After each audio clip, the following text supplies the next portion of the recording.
Role-playing games is one of the biggest genres in all of gaming. They can be extremely diverse, and this is both in terms of its gameplay as well as its worlds.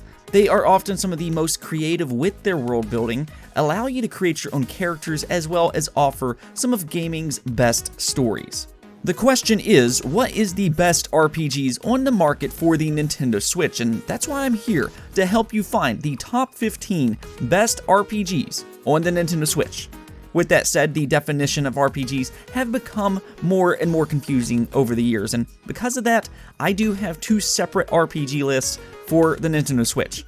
I have a top 15 JRPG list, which you can go check out, and this one will be more focused on Western RPGs.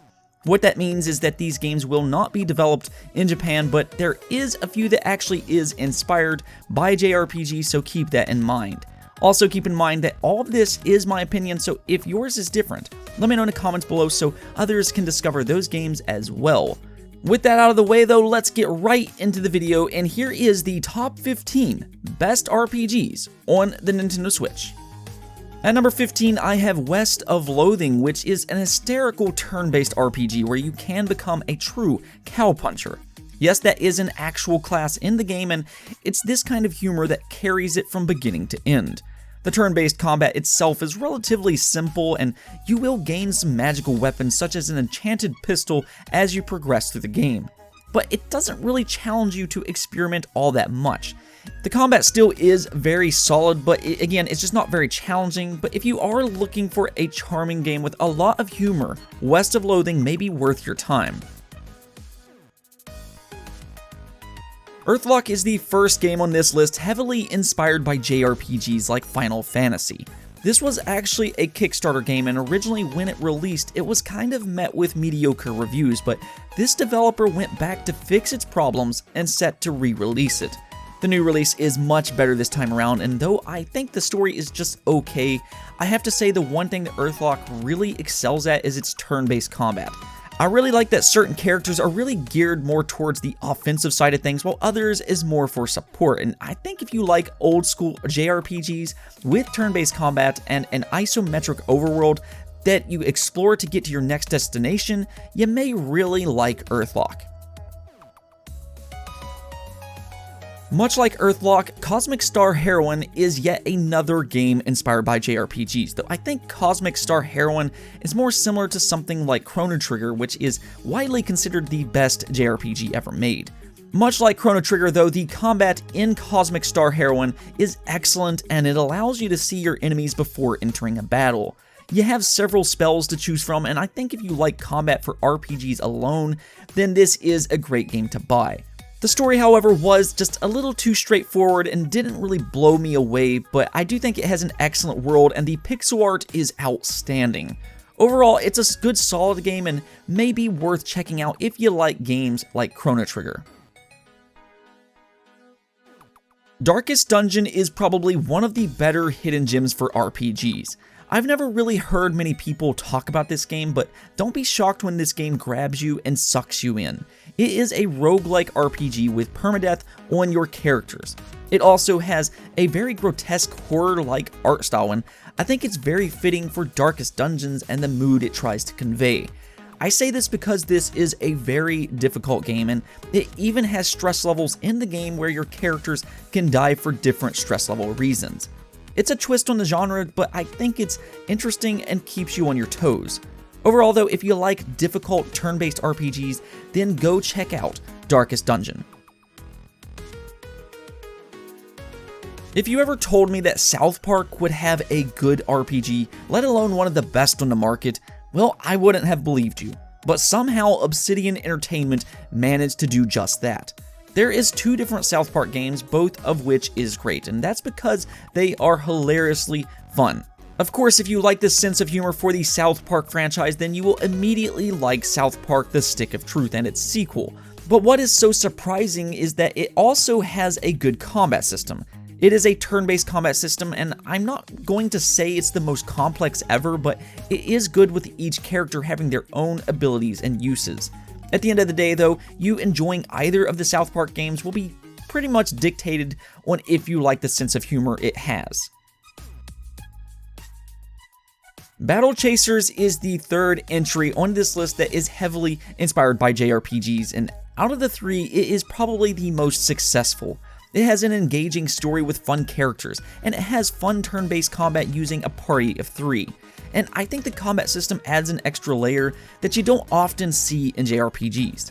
See, you have your typical health and mana bar, which allows you to use magic. However, you also have an overcharge bar that builds up over the battle that you can use for magic attacks instead of mana. You can also use a burst attack, which is kind of like an ultimate from something like Overwatch. It's pretty cool and shakes up the combat system. I really like the art style here as well, and everything just kind of pops off the screen with its vibrant colors. If you like old school JRPGs, Battle Chasers is a good game with a modern twist. Something that jumps out to you right away when you talk about the Banner Saga is its gorgeous art style. It looks phenomenal in motion, but the depth of the Banner Saga goes far beyond just its visuals. This game is expertly crafted in both its gameplay as well as it has a phenomenal story. The Banner Saga is a tactical RPG similar to games like the Final Fantasy Tactics or the Disgaea franchise, and just like those games, the Banner Saga does a great job in this aspect. However, it's the story that is just so engaging. There is 3 Banner Saga games that all interconnect together, and the decisions you make are some of the most meaningful decisions I've seen in gaming. At times, you may make a decision that you think is the right choice, only to find out that you are the cause of somebody's death later in the story. See, your decisions are not always so straightforward that you will know the end result right away. I will, however, say that the Banner Saga is quite the investment as it is 3 separate games, so I do recommend starting off with the first one, and if you like that, then go try and pick up the second and the third. Stonebraker is quite a bit different than the other RPGs on this list, and that's because much of it is a card-based game, and some people may even wonder if this actually is an RPG.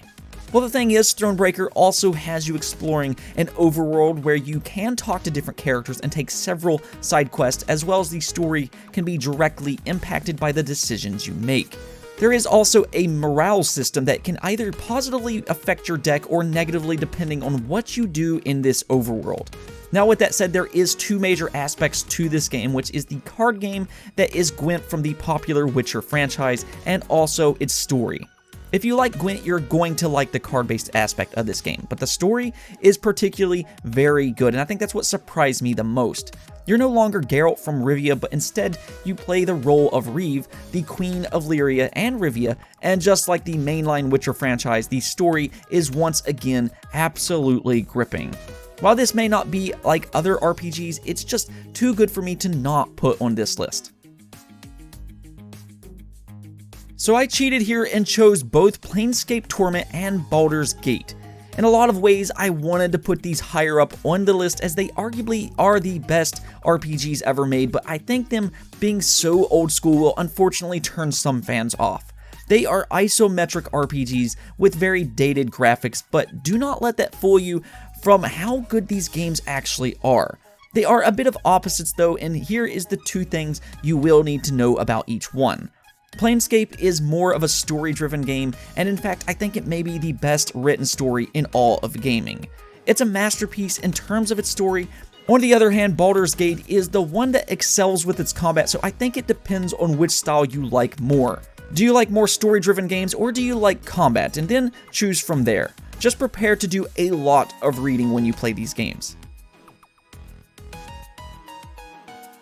Undertale is very different than a lot of other games on the market. Most games, the combat system is all about defeating your enemies, but however, Undertale gives you an option.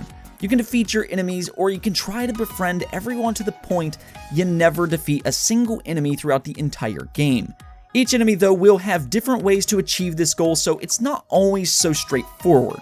Undertale does have a simplistic art style, similar to something like Earthbound, but Undertale has a lot of character. The story itself is good, with you directly impacting how it's told, but the characters themselves is probably the best part of this game. There is a reason that fans love this game so much, and I definitely think you need to go check this one out. Diablo is huge on PC, but when Diablo 3 came to consoles, it helped define what these type of games can be on console. With that said, it was brilliantly ported over to consoles and feels great on a gamepad. Diablo 3 though is all about its gameplay and combat system, with the story taking a bit of a back seat. That isn't to say that the story is bad because, well, it isn't, but the combat is where it excels at. Diablo 3 is a dungeon crawler though, and if you like loot, then you're going to love this game because you will non-stop be getting new loot. You can choose between a few different classes with a plethora of options to build your character different, and it's amazing at all of the different ways you can build a character, because this is a very super in-depth RPG. It even has multiplayer, which is an added bonus, but if you like dungeon crawlers, this is a great game, mainly because of how lucrative you can get with each class and its combat. This one may surprise a few people, but I absolutely love Ashen. Ashen has actually been one of my favorite games that has released in the last couple of years. This is an action RPG with a beautiful, simplistic art style, and it's incredibly atmospheric. It is very heavily inspired by the Dark Souls franchise, and because of that, it is a very difficult game with well-made, interesting boss encounters. The combat is very precise with how you must dodge and attack your enemies, though this game is still unique to itself. And you can even play this game in cooperative mode with either an AI partner or a real-life friend.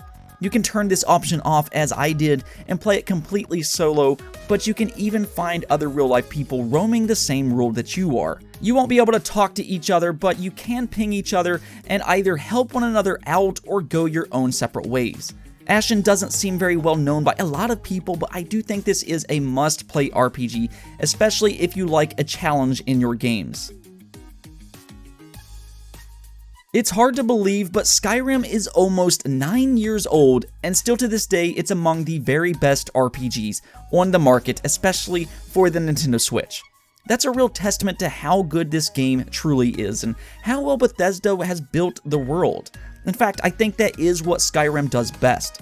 The world itself is so addictively fun to explore, and because of that, you may find yourself getting lost and completing more side missions than you do even focusing on the campaign. For me, I actually put like 30 hours into this game's side missions before even putting a dent into its story. There is just so much to do and explore. It being a first-person RPG though, the combat isn't super fleshed out, but I don't think it really has to be. You can use magic, swords, and there is a plethora of armor to unlock, and the combat is good enough to keep you interested in this masterpiece of a game. When you talk about isometric RPGs, there is a few that will immediately come to mind, especially for old PC gamers. However, Divinity Original Sin 2 is one that immediately becomes one of the best ever in the genre, and that's just crazy to think about that this game it hit the market so fast and so hard. It's just incredible. It does everything almost perfectly. The story is great with fun and witty characters. The combat is honestly probably the best I've played in any RPG game like this. It has several different builds and classes that you can use, but using the environment around you is just as important. I also really like the art style here, and this game just has so much depth to it. You can even play this game cooperatively with friends as an added bonus. I know isometric RPGs may not be super popular among console players, but if you ever decide to try a game like this, then Divinity Original Sin 2 is definitely the way to go. And number 1 goes to none other than The Witcher 3. I have repeatedly said this, but The Witcher 3 is not just one of the best RPGs to ever be made, but it is one of the best games ever made, and that remains true on the Nintendo Switch. It's really the complete package. It has a phenomenal story, great characters, and an amazing world to explore. Even the side missions in this game are often more interesting than other games that has a full main campaign. I also like the combat, and it's very different than other games that you may play. It'll take a little time to get used to, but I think you will like it when you do.